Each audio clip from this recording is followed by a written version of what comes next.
நம்ம இறந்ததுக்கு அப்புறம் கிடைக்கிற சொர்க்கமா?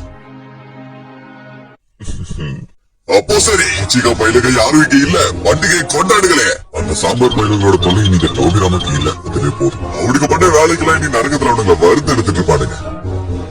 வேதனையா இருந்தாலும் எனக்கு அது ரொம்ப பெருமையா இருக்கு. வில்லேஜோட நிலவரை என்னன்னு பார்ப்போம். என்ன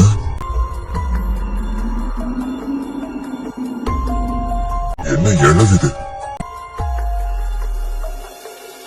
வில்லேஜோட நல்லதுக்காகவும் என்னோட நல்லதுக்காகவும் உன்னோட கிளானியை நீ மொத்தமா வலிச்சு எடுக்க வேண்டியது இருக்கேட்டாச்சு. தெரியும், நீ மூடு. சிகா பயிலுக சாவ போறானுங்களா? டான்ஸ் எவ்வளவு மோசமானவனா? இது மட்டும் முன்னாடியே தெரிஞ்சிருந்தா இருபது அப்பவே லாடம் கட்டிட்டு இன்னும் முன்னாடியே ஹொக்கா கேக்கிருப்பேன் டான்ஸோ.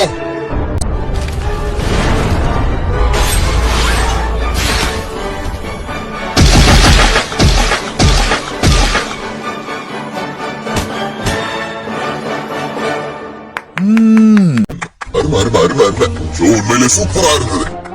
அந்த உச்சிகா பயிலுகெல்லாம் மொத்தமா அழைச்சிட்டானுங்க.